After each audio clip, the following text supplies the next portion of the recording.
Y tenemos a nuestro siguiente entrevistado, nuestro siguiente invitado de hoy, que es, como digo siempre, ya es un amigo de la casa, es el señor Luis Petri, diputado nacional. Hola Luis, buenas tardes. Daniel Palacio y Flavio Larita estamos acá. ¿Qué tal? ¿Cómo les va? Buenas tardes, ¿cómo andan? Muy bien, Luis, muy bien. Bueno, queríamos tenerte al aire hoy día porque has metido un proyecto muy interesante y nos gustaría que le comentases a la audiencia la ley Petri. La ley Chocobar.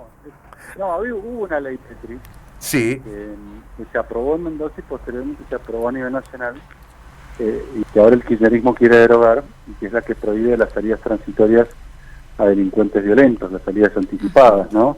Para que cumplan toda la condena dentro de las cárceles cuando roban, cuando matan o violan.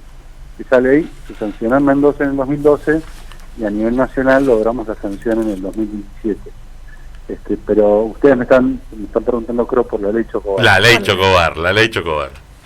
Exactamente, bueno, la ley Chocobar justamente recibe el nombre de Luis Chocobar, el oficial que salió en persecución de los delincuentes que acababan de darle 11 puñaladas, asestarle 11 puñaladas a un turista extranjero que estaba en el país intentando robarle su cámara, pero también con clara intención de matarlo. 2 de esas 11 puñaladas fueron al corazón, 2 a los pulmones, por si es una idea. Y en la persecución y haciendo uso del arma reglamentaria, conforme a los protocolos que determinaban que diera la voz de alto, que disparara 3 veces al aire, posteriormente Chocobar dispara a esta persona por debajo de la cintura, a este delincuente, y la bala rebota en el pavimento, y se pega y lo mata. Y la semana pasada, el día viernes, se conoció la sentencia por este caso, donde nosotros creíamos que tenía que ser absuelto porque había obrado en cumplimiento del deber. Sin embargo, el tribunal consideró aplicarle una condena de 2 años en suspenso, lo cual para nosotros es gravísimo. Y previo a esto, ya habíamos presentado junto al Alfredo Cornejo un proyecto de ley que modifica el Código Penal, que especifica como causa de no punibilidad el actuar en cumplimiento del deber, y que debe entenderse por ese cumplimiento del deber para sacar la discrecionalidad y arbitrariedad que actualmente existe en manos de jueces a la hora de merituar si el policía cumplió o no cumplió el deber, o si se excedió en el mismo. Y nosotros creemos que siempre que un policía haga uso del arma conforme los reglamentos, salga en defensa de la vida de otra persona, está claro que ha actuado en cumplimiento del deber y no puede ser sancionado ni condenado por efectuar dicho acto. Exacto. Lo contrario supone atarle las manos a los policías y prácticamente prohibir de hecho el uso de armas de fuego, porque no va a haber un solo policía en la República Argentina que se anime a desenfundar su arma sabiendo que producto de ello puede perder su trabajo o su libertad. Y por eso creemos que es imprescindible que la ley establezca con total claridad en estos casos cuándo se cumple con el deber y cuándo no. Claro, claro. Luis, a criterio tuyo, ¿se politizó el caso Chocobar? Yo creo que sí, porque claramente hay 2 posiciones que son nítidas respecto al respaldo que tienen que tener las fuerzas policiales, a cómo debe ser su accionar, y a la defensa por un lado de las víctimas o de los delincuentes por el otro. Está claro que hay un sector del gobierno que abona y avala la defensa de los delincuentes, y muy por el contrario, desde Juntos por el Cambio centramos nuestra defensa en las víctimas y en el respaldo a las fuerzas de seguridad a la hora de salir en su protección, ¿no?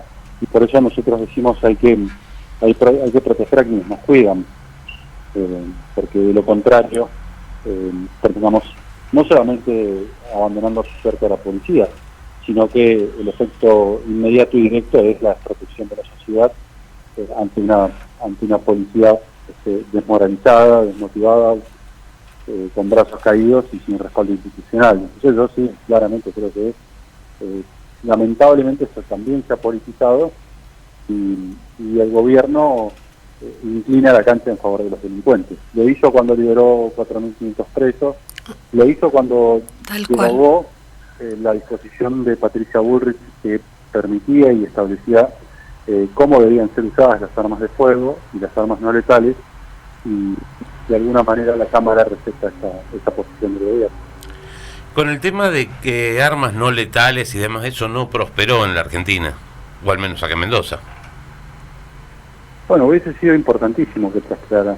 La verdad que esto es incomprensible porque, de hecho, en este caso, pero también en el caso del policía Roldán, que muere producto de un suicidazo de una persona, aparentemente con tratamiento psiquiátrico, y el policía no desenfunda su arma ante la agresión, esta persona que venía con cuchillo, claramente por temor a ser sancionado, por temor a que algún juez considerara que había desproporcionalidad entre el medio empleado para repeler la agresión.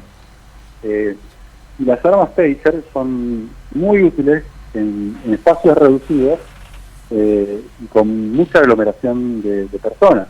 Entonces me parece que sería importantísimo que las fuerzas de seguridad, tanto nacionales como de todas las provincias, incorporen sus policías a armas taser y capaciten y se establezcan reglamentos para su uso. Tengo otra consulta. Vos sos de tener una postura muy rígida respecto a lo que es el derecho penal, como hablábamos recién de la ley Petri, o este planteo que estás haciendo con el tema de la ley Chocobar. Charlando el fin de semana con una abogada penalista, me planteaba como que, a ver, ¿cómo te lo voy a plantear? Que ella no recomendaba darle más poder a la policía del que tiene ahora. ¿Sí? Ahora, a criterio tuyo, la policía no está bien, con este antecedente, resguardada, por decirlo. Claro, es que no se trata de darle más poder, se trata de reglamentar y establecer en qué condiciones y bajo qué circunstancias la policía puede actuar y eventualmente no ser sancionada.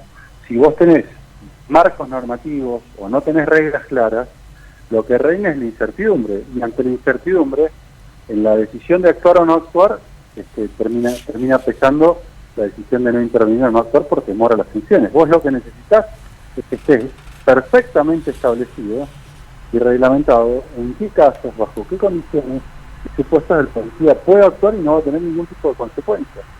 Porque de lo contrario, los policías no actúan o miran para el costado temiendo ser sancionados. Entonces, no es entregarle poder ilimitado a los policías, como se piensa. No, es respaldarlos en sancionar, es considerar los actos heroicos o de arrojo como tales, que eventualmente que den lugar a censos, no a procesos judiciales en su contra, porque en cualquier país del mundo, ante un acto como el que protagonizó el policía Luis Chocobar, hubiese sido condecorado y ascendido, y en la República Argentina lo estamos sentando en el banquillo de los acusados, lo estamos tratando como delincuentes, lo estamos condenando. Exacto, incluso, Luis, recordando un poquito la historia de Chocobar, Chocobar estaba de civil, no estaba de servicio, los vecinos lo llaman, y él perfectamente podría haber corrido 50 metros y se me escapó, o sea, por decirlo de alguna manera, sabiendo el riesgo que estaba corriendo. Pero claro, porque además, lo que no hay que olvidar es que esto no fue un robo común. Acá estamos hablando de que intentaron matar a una persona. Acá estamos hablando de personas extremadamente violentas. Claro. Porque bastaba quizás con pegarle un empujón al turista, arrebatarle la cámara, sí, que fuese un robo simple. Sin embargo, hubo un ensañamiento, hubo alevosía por parte de quienes lo sorprendieron a este turista intentando robarle la cámara, porque para reducirlo 11 puñaladas le asestaron, con lo cual está claro que había un peligro inminente, no solamente para el turista, sino para el resto de la gente que transitaba por allí, porque estamos hablando de dos personas extremadamente violentas que segundos antes habían estado dispuestas a matar, y nada que hace prever que esa posibilidad no se podía presentar en el futuro inmediato, con lo cual la respuesta de Chocobar es estrictamente proporcional.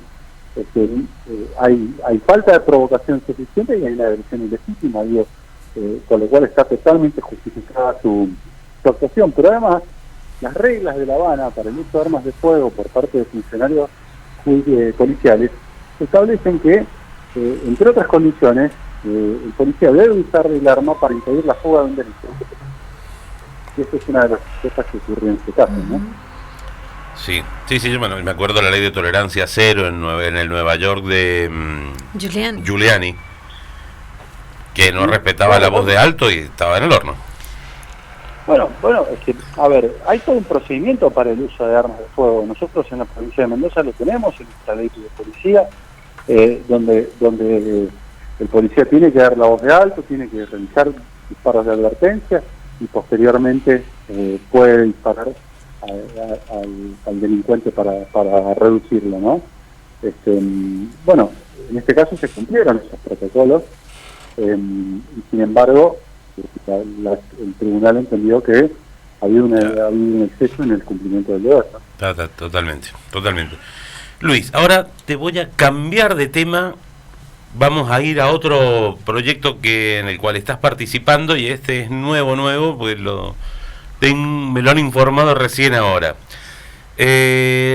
Formar una comisión especial de investigación por el proceso de contratación entre el gobierno nacional y el laboratorio Pfizer, junto con Waldo Wolf, Luis Juez, entre otros. ¿Podés comentarnos un poquito de eso? Bueno, lo acabamos de presentar hace horas. Sí, recién. Y creemos que es imprescindible que se conozcan cuáles son las causas que han privado a 13 millones de argentinos de la posibilidad de acceder a la vacuna, y con las consecuentes muertes que han habido.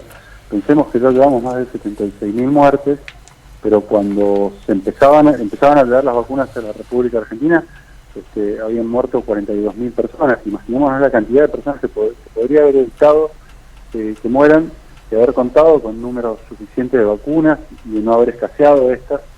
Y la República Argentina estaba en condiciones inmejorables para cerrar un acuerdo con Pfizer, teniendo en cuenta de que Pfizer había elegido a la República Argentina para la realización de estudios clínicos. Más de 6.000 argentinos participaron de esos estudios clínicos y esto nos daba una prioridad para la contratación, y prueba de ello es que se celebró un preacuerdo con Pfizer, conforme surge el propio gerente administrativo del Ministerio de Salud, Mauricio Monsalvo, y aparentemente ese precontrato le garantizaba el abastecimiento de 13 millones de vacunas. Inexplicablemente el contrato se frustró, las vacunas nunca llegaron, el acuerdo no prosperó, y las razones que dio el Ejecutivo son inverosímiles y parecen verdaderas excusas.